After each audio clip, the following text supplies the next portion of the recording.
What happens when a man becomes a myth? His face becomes a mask. His story becomes a nursery rhyme. Remember, the 5th of November, gunpowder, treason, and plot.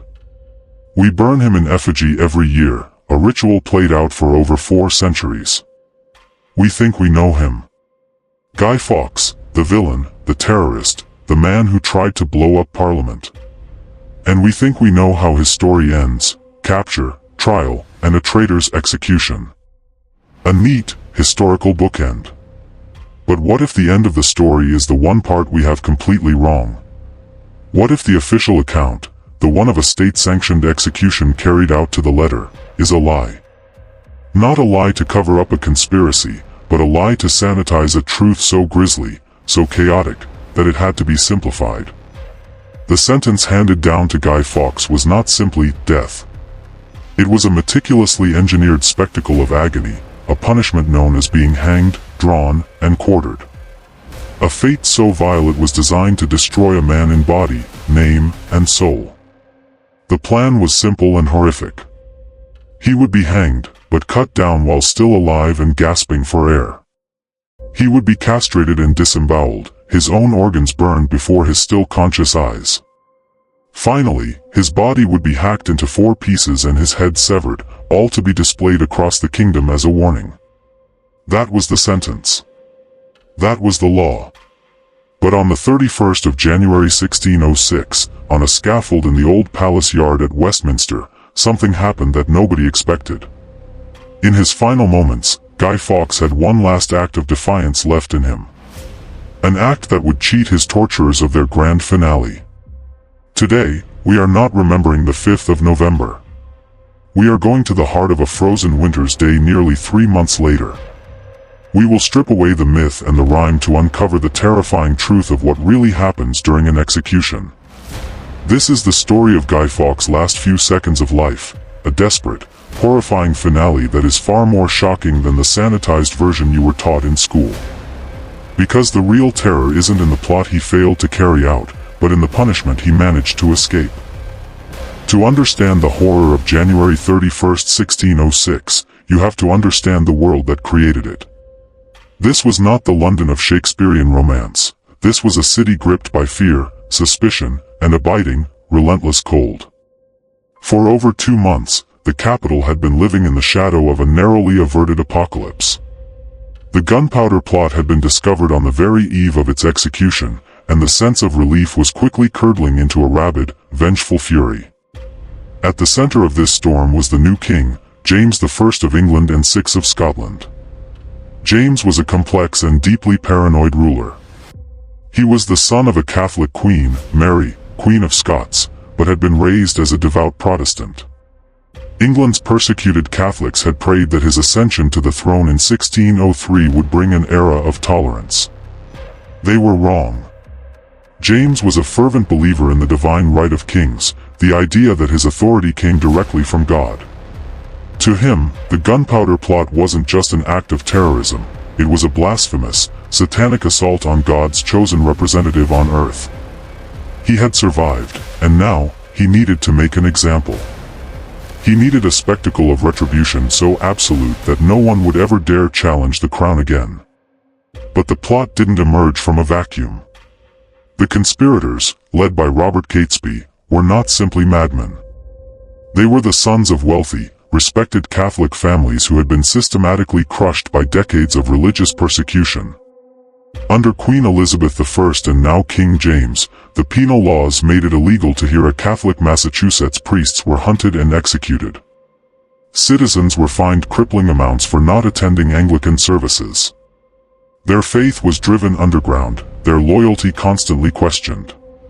For Catesby, Guy Fawkes, and their handful of co-conspirators, years of prayer and petition had failed. In their minds, they were backed into a corner, and the only way out was through violence on an unimaginable scale. Guy Fawkes, a hardened soldier with years of experience fighting for Catholic Spain, was not the mastermind, but he was the perfect instrument, a man of action, an explosives expert, with an iron will forged in the fires of religious war. In this era, justice was theater. Public executions were the ultimate form of state propaganda. They were a raw, visceral reminder of what happened to those who defied the king. And for the ultimate crime of high treason, the ultimate punishment was required. It wasn't about a quick death. It was about a slow, public deconstruction of a human being, a sermon written in blood and bone for all to see. The stage was set, the players were in place, and the crowd was baying for a show. They were about to get one, just not the one the executioner had planned. Before the final act on the public scaffold, there was the private theatre of pain in the Tower of London. For days following his capture, Guy Fawkes was subjected to relentless interrogation under the direct authority of the king. James I himself penned the order, writing, "The gentler tortures are to be first used unto him, and sic per gradis ad ima tenditur," and so by degrees proceeding to the worst. Fawkes was a soldier, renowned for his nerve, and at first, he was defiant, admitting his own name and nothing more. But the tower had ways of breaking even the strongest men. He was likely subjected to the manacles, an instrument that suspended the body by the wrists for excruciating periods. But his ultimate undoing was the rack. Strapped by his ankles and wrists, the torturers turned the wheels, slowly, methodically dislocating his joints and stretching his body until the pain became unbearable. His will finally shattered. His confession, and the names of his co-conspirators, were extracted. The signature on his final statement is a testament to his ordeal, a faint, spidery wreck of a name, signed by a hand that could barely hold the quill. The man they would lead to the gallows was not the defiant soldier they had captured, but a broken shell, a man already destroyed in almost every way but one. The punishment began at sunrise. They were not given the dignity of a cart. They were dragged for miles through the filth-strewn streets of London, from the Tower to the Old Palace Yard at Westminster. This was a deliberate humiliation, the first stage of their degradation. The crowd, which had been gathering for hours, lined the streets to curse them, spit at them, and throw stones and refuse. For Fawkes, the journey ended in the shadow of the very building he had schemed to obliterate. The scaffold had been erected directly opposite the Houses of Parliament, a final, grand piece of irony from the king.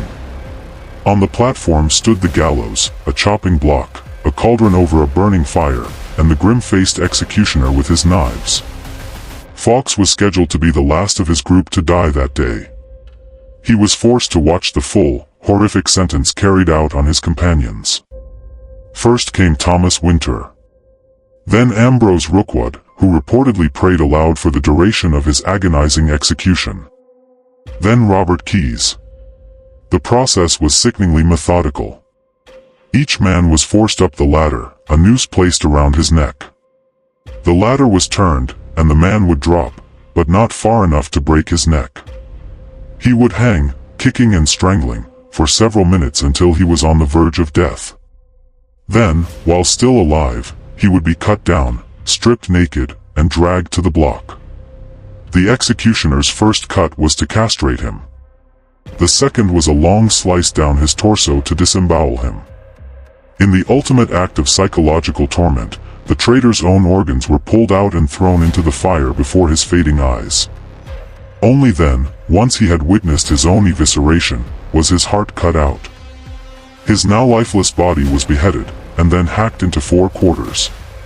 This is what Guy Fawkes watched, 3 times over. This was the fate that awaited him.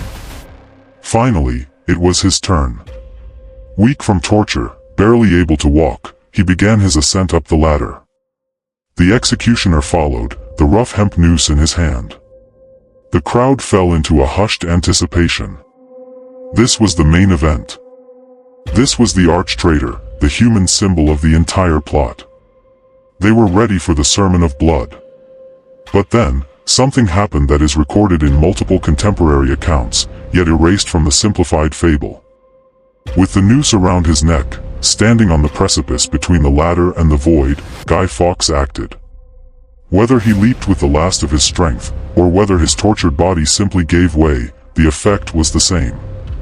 He threw himself from the ladder with enough force that his death was instantaneous. The drop, combined with the weight of his own body, snapped his neck. He died. Right there. He cheated the king. He cheated the executioner. He cheated the ravenous crowd of their spectacle. He denied them the centerpiece of their ritual, his conscious suffering. He had taken his one remaining choice and used it to turn a prolonged agony into a swift end. But his defiance did not stop the ritual. The law was the law. A sentence had been passed, and the sentence would be carried out. Even though he was dead, the executioner cut down his lifeless body. He was dragged to the block, and the full, grotesque pantomime was performed on his corpse. His body was disemboweled and dismembered. His quarters, along with those of his fellow conspirators, were sent to be displayed at the four corners of the kingdom as a warning to all. His head was set upon a spike on London Bridge. The state had its pound of flesh. But Guy Fawkes, through one final, desperate act, had managed to deny them his soul.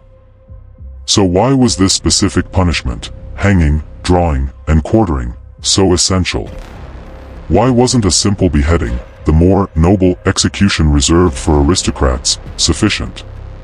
To understand this, we have to stop seeing it as just a method of killing and start seeing it as a piece of political theater.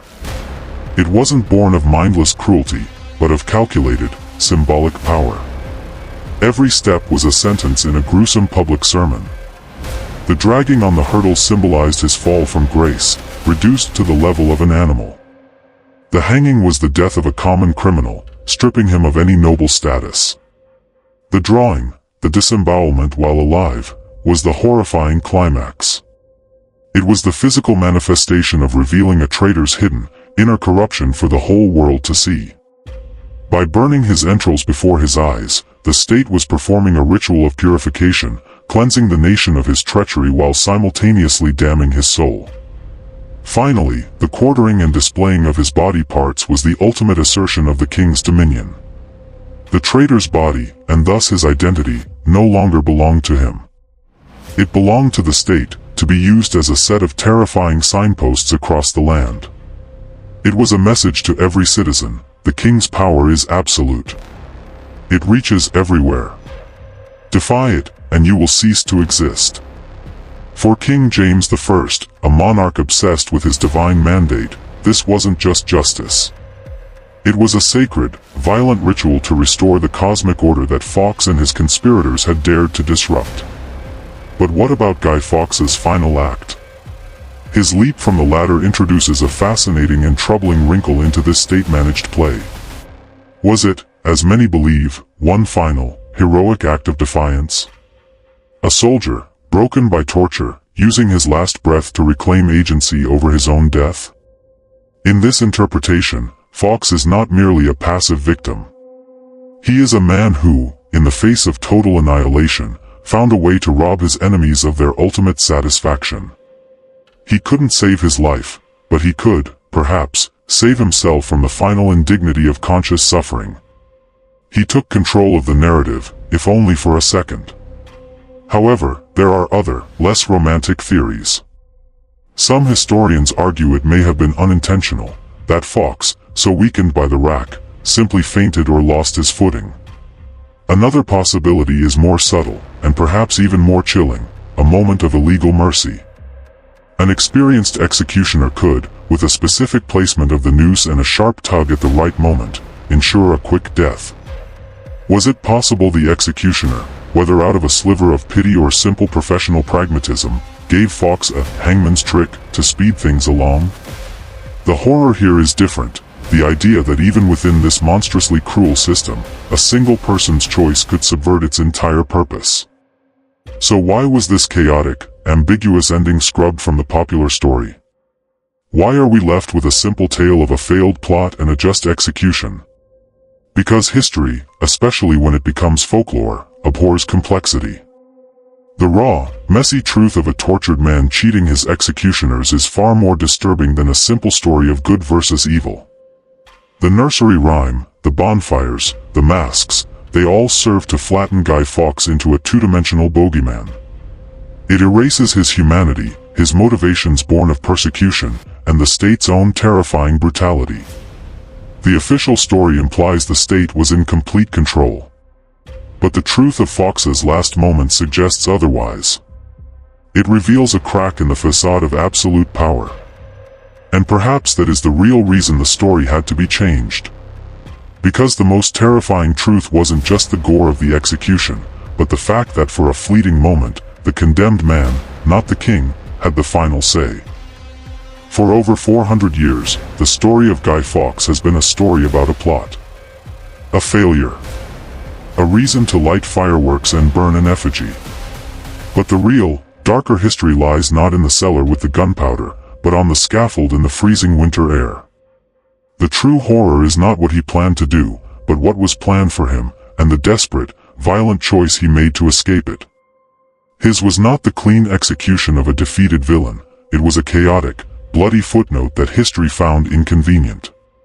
And here lies the ultimate irony. The man himself has vanished, replaced by the mask. That mask has become a global symbol of rebellion against the very kind of state power that destroyed him. It is worn by those who challenge the system, who demand transparency, who fight against oppression. Is it possible that the legacy of Guy Fawkes isn't rooted in his failed treason, but in his final, successful act of defiance? The man who died trying to install an absolute Catholic monarchy has, through a strange twist of history, become the face of anti-authoritarianism. He has become the myth, and the myth has overtaken the man. It forces us to ask unsettling questions. When a punishment is designed to be more terrifying than the crime, where does justice end and vengeance begin? Who do we fear more, the man willing to kill for his beliefs, or the state willing to torture and ritually dismember a man to prove a point? The story of Guy Fawkes reminds us that history is a narrative, written by the victors. And the victors will always prefer a simple story of triumph to a messy truth of blood, pain, and a victim who refused to follow the script. So the next time you hear that nursery rhyme, remember, the 5th of November, perhaps you should also remember the 31st of January. Remember the man, broken and tortured, who made one last leap. Because maybe the real horror wasn't the execution itself, but how easily a gruesome truth can be buried, leaving us to burn a caricature in its place, never questioning the real story hidden in the smoke.